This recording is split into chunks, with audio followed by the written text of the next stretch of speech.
So I would like to start off by acknowledging the traditional owners of the land too, and pay my respects to elders past, present and future.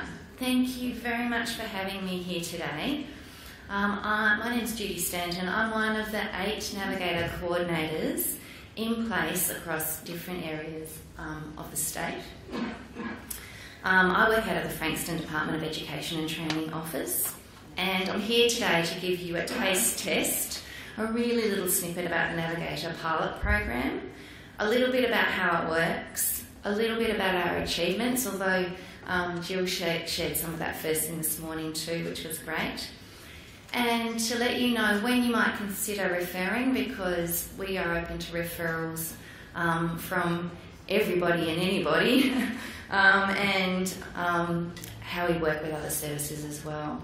So our goal, as you will see from the first dot point, is to support disengaged young learners who are aged between 12 and 17 years of age to return into schooling or an education setting. We've been operating for just coming up to 12 months, and as I said, we're a pilot program. We're in 8 areas. We're a place-based approach, and we work in partnership with community agencies. So there are 8 community agencies currently providing Navigator program implementation in different areas around the state. As you'll see, we've got 4 country areas and 4 metropolitan areas. And there is a handout for you in your pack, so there's some further information about who to contact in which area as well, as you will see. So when are young people eligible? When they're aged between 12 and 17 years of age, that's inclusive.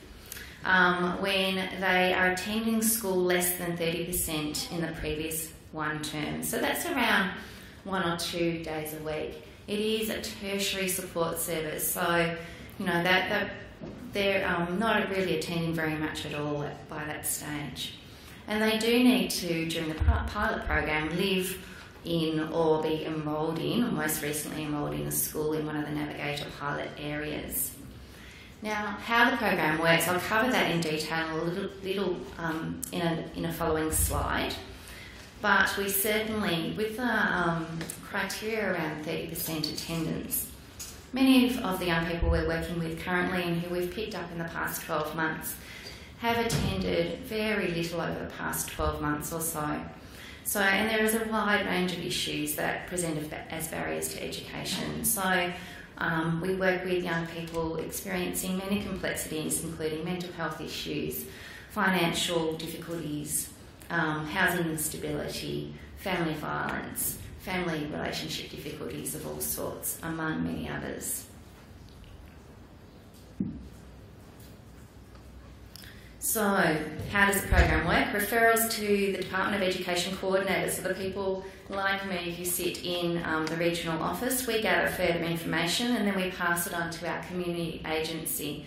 Our community agencies know the area really well. They know about working within the education system, and they have the Navigator coordinators, to also support them with making those links between community service, support for the young person and support back into school. The case management focuses on a young person's strength. It's assertive outreach. They go into the home, if that's comfortable and safe, or we'll meet in McDonald's. They'll meet wherever is most useful for that young person. As you'll see, young person's strengths is the key area that we engage on. The case managers develop learning and career goals and pathways with those young people. For a 12-year-old, that can be pretty tricky, but there's often a passion that they have, something that they really enjoy doing, that a case manager can begin to engage around. Our case managers currently do spend quite a bit of time with very anxious young people sitting outside bedroom doors and talking through bedroom doors. So it's a lot of persistence in getting these young people ready to engage in their learning and education. We support referrals into other services, so Headspace, Child First, any services that might be useful and available in the area, sometimes Shire or local council services. youth support services as well. The Navigator case managers in the Bayside Peninsula area where I'm working are also doing lots of work in connecting young people more into their community. They've often isolated themselves, so they've disengaged from education, or they've found that education's not engaging well with them, and have also isolated themselves from other parts of the community life. So it is 2 minutes.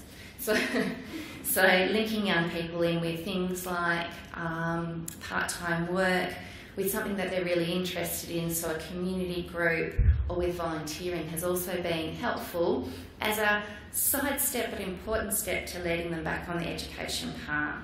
And we also collaborate with Lookout and with other agencies and support workers, communicating really strongly when we're involved as well, to find out first of all what we can do to add value with our focus on education, and also how we can work alongside them. So our data, I won't spend a lot of time on this, Jill did cover it. This is March data, our June data is currently being processed, but we are having good outcomes for young people. Our successful closure is when young people are spending, re-engaging with school, so they're attending 70% or more for 26 weeks. And we are having some young people getting through that. And I was at a school the other day where a young person had been re-engaged, and we'd had a successful closure. She'd started to get the wobbles, and the lovely thing was that the school contacted us again to say, help, we might need a bit more support. When I went out there, they actually worked out that they had it all together. First of all, they'd noticed, they'd asked her about it, they'd found out from her what other support she might need, and then they had some processes in place already going to help her overcome those wobbles. And this week she's been back all 5 days. How do you refer? Anyone can refer, and this is available in your packs as well. And please don't hesitate, if Navigator is not in your area, don't hesitate to pick up the phone, because we can do secondary consultations too and provide support. So if someone you're looking after is finding it difficult to engage with education, give us a call and we can find someone to help. Thank you.